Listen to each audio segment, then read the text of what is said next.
저는 모태신앙이었습니다. 아버님이 당시에는 감리교였어요. 저희 가정이. 아버님이 감리교는 권사가, 남자분이 검사님이 되십니다. 권사. 그러면서 아버님이 고향분이 목회하시는 성결교로 가셔서 장로님이 되셨어요. 교회가 규모가 좀 있는 교회였는데, 그리고 지금은 늦게서야 할머님의 서원 기도를 이루시기 위해서 목사님이 되셨습니다. 저는 모태신앙입니다. 모태신앙의 뜻을 아시죠? 모태라는 신앙이 아니고, 모태신앙은 뭘 시켜도 모태라고 한다는 해서 그 뜻은 재밌는 언어고요. 어머니의 태중에서부터 하나님을 믿었다 해서 모태신앙이죠. 근데 제가 하나님을 지각은 안 했지만 어머님의 태중에서부터 하나님을 믿고 달려왔습니다. 근데 모태신앙에 단점이 있습니다. 단점이 안일함이에요. 이리 가도 믿는 분, 저리 가도 믿는 분, 다 믿는 환경이기 때문에 그 긴박함, 긴장감, 그 핍박 속에서 신앙을 지키려는 그런 긴장감에 거기서는 기쁨을 사실 얻지 못해요.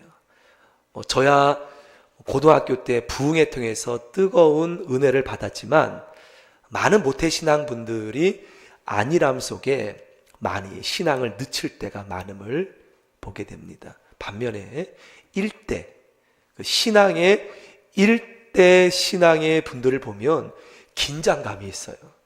근데 그 안에 다이나믹한 그 핍박 속에 그분들만의 경험하고 누리는 신앙의 기쁨이 있더라고요.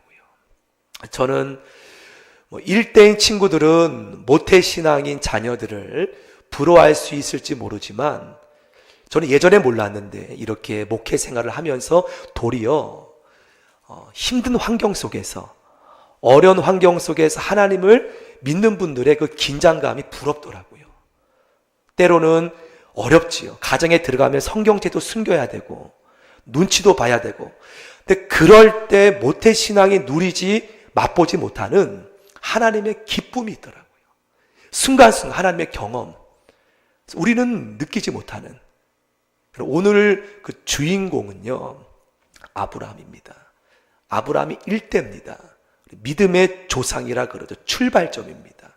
아브라함은 우상 지역, 메소포타 지역에서 하나님의 부름을 받아서 가나안 땅으로 인도함 받은 사람이었죠.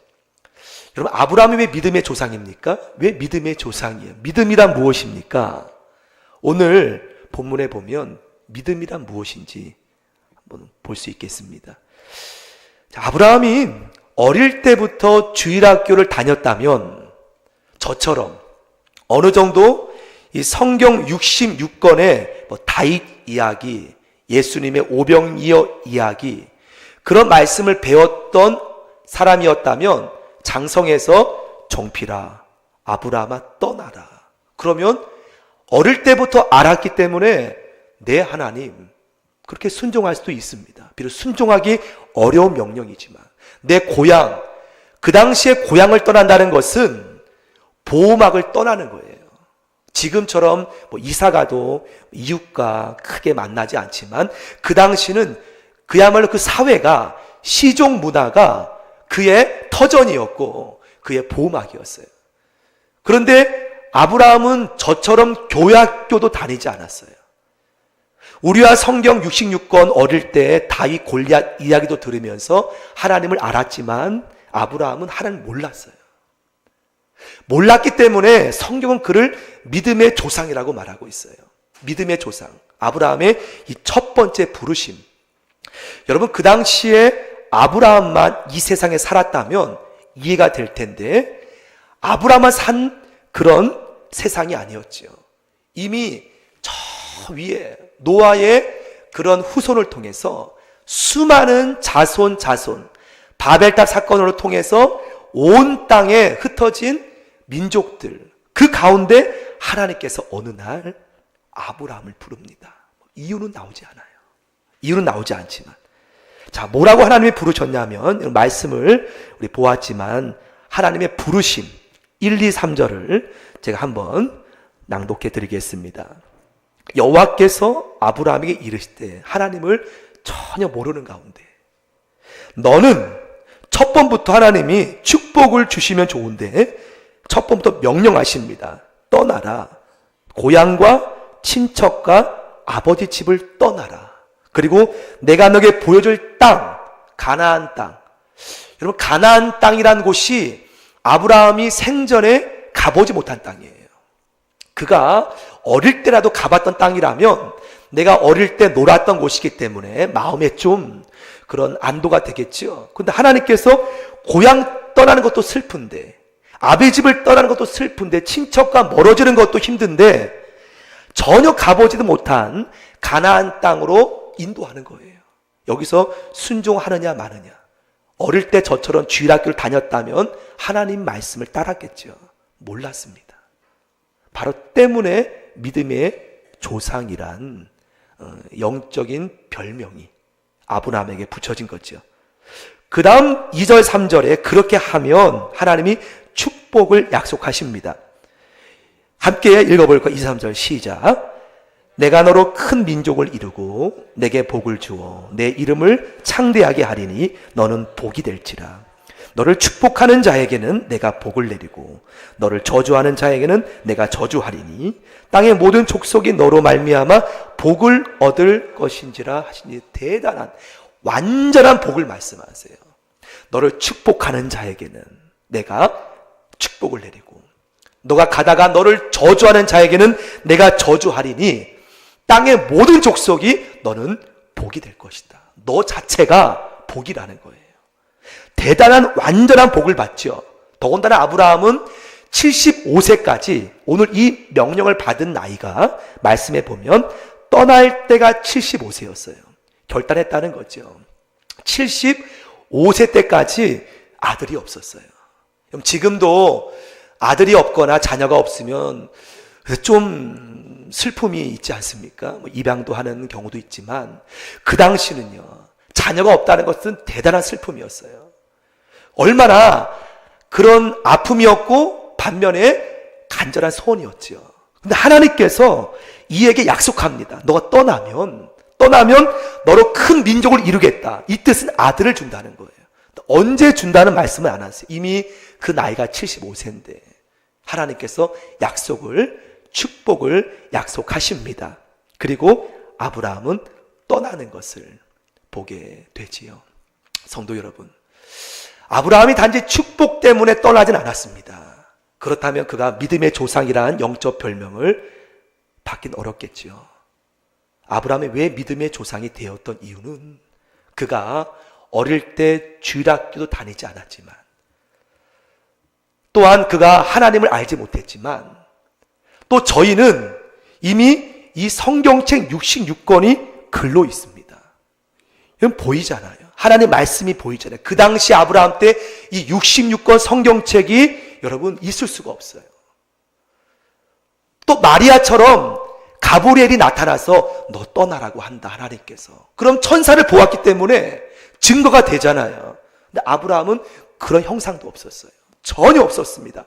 어릴 때 배우지도 못했고, 또한 이런 66권 글자로 된 책도 없었고, 또 가브리엘 같은, 미가엘 같은 천사도 나타나지 않았는데 아브라함은 하나님의 이 약속, 축복의 말씀을 그야말로 순종하기, 참으로 선택하기가 힘들었을 겁니다. 그런데 오늘 4절 말씀이 아브라함이 믿음의 조상이 되는 영적 포인트죠. 4절 말씀에 보면 이에 아브라함이 누구를 따라갔고 여호와의 말씀을 따라갔고, 여기에 영적 포인트가 있다는 거예요. 믿음의 조상이 된, 보이는 글자책도 없는데 천사도 나타나지 않았는데 여호와의 말씀을 따라갔다는 거예요. 말씀이 보입니까? 보이지 않았어요. 그 마음속에 하나님께서 떠나라, 큰 민족을 이루겠고 너를 축복하는 자에게 내가 축복할 것이다라는 그러한 말씀을 아브라함이 믿음으로 순종했다는 거예요. 믿음으로 순종했다는 거예요. 여러분, 그렇다면 왜 아브라함은 이스라엘의 믿음의 순종에서 가나안 땅에 들어가서 아브라함의 자손을 통해서 이삭, 야곱 12지파를 통해서 이스라엘의 민족이 이루어졌지만 우리와 무슨 관계가 있습니까? 아브라함은 이 말씀 순종해서 가나안 땅에 들어가서 그가 이삭, 야곱의 12지파를 통해서 이스라엘 민족이 이루어졌습니다. 애굽에서 큰 백성을 이루고 애굽에서 나와서 하나님의 큰 백성이 약속처럼 큰 민족이 되었어요. 그런데 우리와 무슨 관계가 있습니까? 왜 우리의 믿음의 조상이 되는 겁니까? 우리는 그야말로 한국, 대한민국 성도 여러분, 믿음의 조상이라는 것은 바로 이 4절을 말합니다. 아브라함이 보이지 아니하냐. 보이지 않지만 여호와의 말씀을 따라갔고, 이 말씀이 믿음의 조상이 된 영적 포인트라는 거예요. 성도 여러분, 여러분 예수님 4살 서준 따라온 분 없습니다. 여러분 가운데 예수님을 형상으로 보았기 때문에 따라오신 분은 아무도 유난히 없습니다. 잘 웃고 잘 뛰어놀았다는 우리가 예수님을 4살 서준. 마음으로 믿음으로 영접했습니다. 그런데 보이지 않지만 예수님을 주님 믿음으로 모습을 영접하여 구원받은 저와 여러분의 그 믿음의 시초가 바로 이 아브라함이 보였던, 우리가 똑같이 예수님 우리가 눈으로 보지 않았지만 내 마음에 하나님 믿음을 주시고 예수님 믿고 주님 인도함 따라 우리는 걷고 있다는 거예요. 그 믿음의 모습의 출발점이기 때문에 아브라함을 믿음의 조상이라고 말하고 있죠. 믿음의 조상. 여러분, 그런데 이렇게 순종했으면 풍년이 있어야 되잖아요. 이게 순종해서 고향 떠나 친척 떠나 아버지 집을 떠나서 가나안 땅, 생전 가보지도 못했던 땅에 들어갔으면 그 땅에 형통, 풍년이 있어야 되지 않습니까? 그렇지 않아요? 여러분, 예수님 믿고 날마다 형통했습니까? 지금 아브라함이 가는 신앙의 길과 우리가 예수님 보이지 않지만 예수님 믿는 믿음으로 걸어가는 믿음의 길과 같음을 보게 돼요. 여러분, 예수님 믿고 모든 것이 여러분 다 잘 풀린 분 계십니까? 왜 하나님께서는 아브라함이 믿음으로 순종하였는데 12장에 보면 읽지 않았지만 풍년이 아니라 그 땅에 도착해서 하나님의 이름을 부르고 제단을 쌓았지만 그 땅에 심한 흉년이 듭니다. 기근이 들어요. 자, 여러분, 이때가 바로 하나님께서 기다리시는 아브라함의 믿음의 테스트인 줄 믿습니다. 온 것도 너무나 귀해요. 여러분이 예수님 믿은 것 너무나 귀한 선택입니다. 나의 선택이 아니지만 하나님께서 부르신 은혜예요. 근데 더 중요한 것은 믿음 후에 때로는 몰려오는 그러한 하나님은 그 가운데 우리의 믿음의 견고함을 쉽게 말씀드립니다. 이스라엘 백성들이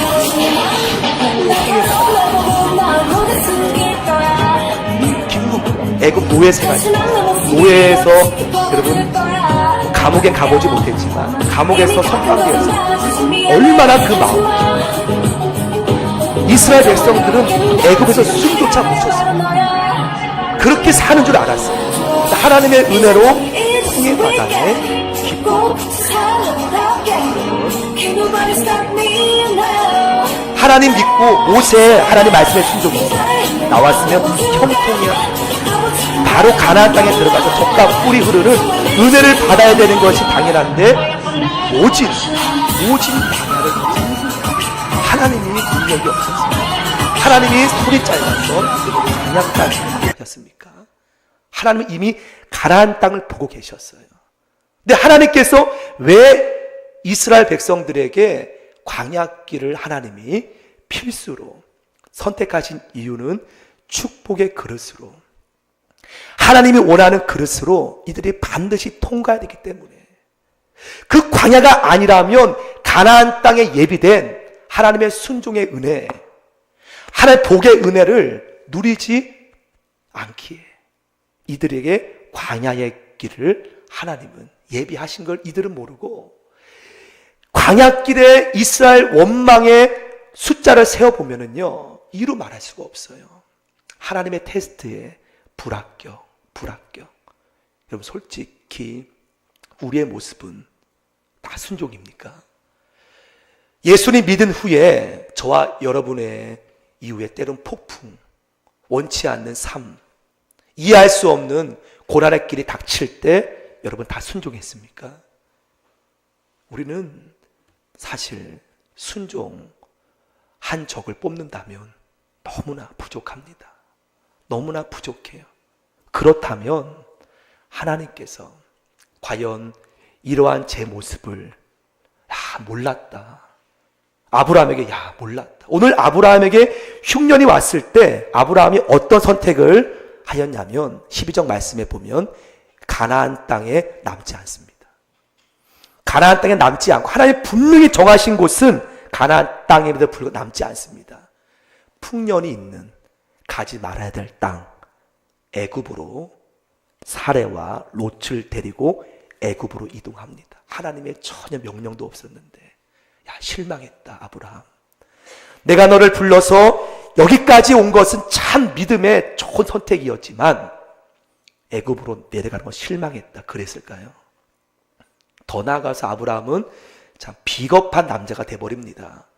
애굽 사람들이 무서워서 사레가 그 당시에 너무 아리따웠나 봐요. 우리는 보지 못했지만 말씀해 보면 너무 사람들이 볼 때 소문날 정도로 애굽 사람들의 왕까지 아브라함이라는 사람이 우리 땅에 왔는데 그 아내가 아내라고 말하지 않았죠. 함께 온 여인이 너무 이쁩니다. 왕까지 소문날 정도면 대단한 인물이었는지 모르지만 아브라함은 비겁했어요. 아내에게 아내라고 애굽 사람에게 소개하면 지금 타국이기 때문에 아내만 취하고 자신이 죽임을 당할까 무서워해서 아내에게 동생이라고, 당신 내 동생이라고 애굽 사람이 속이자. 그러면은 오빠인 나에게 이들이 은혜를 베풀지 않겠느냐. 대단한 인간적인 방법을 아브라함이 인간적으로 볼 때는 참 좋은 생각 같지요. 하나님의 방법이 아니었다는 거죠.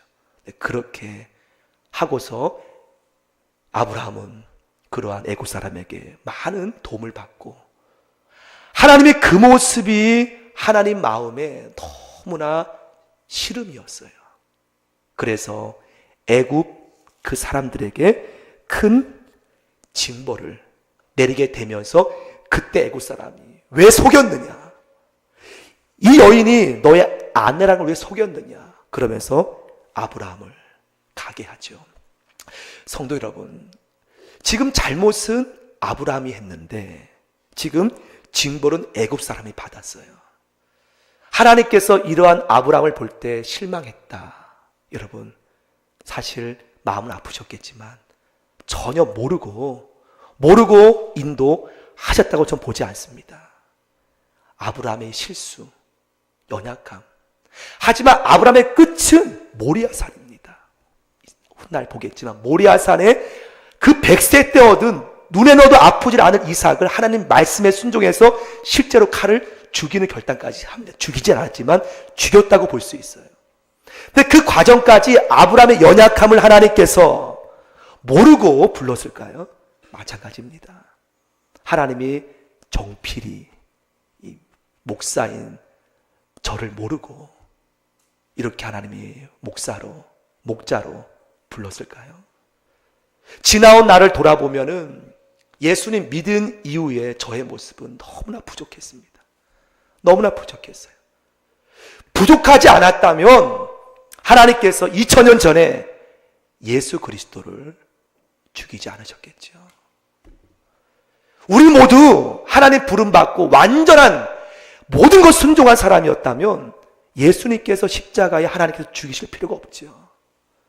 예수님께서 이 땅에 십자가 위에 죽게 하신 것은 나의 부족함을 아시기 때문에, 하나님의 자녀가 되었지만 나의 연약함을 아시기 때문에, 또한 그것을 아시는 예수님께서 하나님을 자진하여서 이 땅에 육신의 몸을 입고 오셔서 십자가에 피 흘려 죽으신 줄 믿습니다. 저는 그분의 은혜가 아니고는, 예수님의 공로가 아니고는 여기 서 있을 수 없는, 서 있을 조차 없는 너무나 부족한 인간이라는 거예요. 우리 다 여러분 완전한 분 계십니까? 우리 모두가 다 예수 그리스도의 보혈의 공로 아니고는 하나님 앞에 나올 수 없는 참으로 연약한 모습. 하나님 몰랐겠습니까? 우리의 연약함 다 하나님이 아시고 지금도 예수님은 십자가 위에서 우리를 위해서 중보하심을 믿으시길 원합니다. 그분 때문에. 하지만 하나님은 거기서 실망하지 않고 우리가 앞으로 모리아산 완전한 하나님의 순종까지 될 것을 바라보며 예수 그리스도를 십자가 위에서 죄짐을 다 짊어지게 하시고 죽게 하신 줄 믿습니다. 말씀을 맺습니다. 사랑하는 성도 여러분, 하나님께서는요, 여러분을 죽기까지 사랑합니다. 여러분을 죽기까지 사랑하십니다. 때문에 부름받은 이후에 내가 신앙 일대일 수도 있고 부모님으로 인해서 믿은 분도 계시지만 여러분 신앙길 걸으면서 넘어질 때도 있습니다. 내 연약함 때문에 또한 가정에 계속 반복되는 그러한 모습 때문에 힘들 때도 있습니다. 하지만 그 모습으로 포기하지 마십시오. 좌절하지 마시기 바랍니다. 예수 그리스도께서 십자가에 죽으신 이유는 우리가 완전해서 죽으신 것이 아니에요. 나의 부족함을 예수님이 아시기 때문에 십자가 위에 달려 죽으신 줄 믿습니다. 비록 넘어질지라도 주님 의지하며 주님 바라보며 주님의 말씀 붙잡고 순종하며 달려가는 우리 모두가 되시기를 주의 이름으로 축복합니다.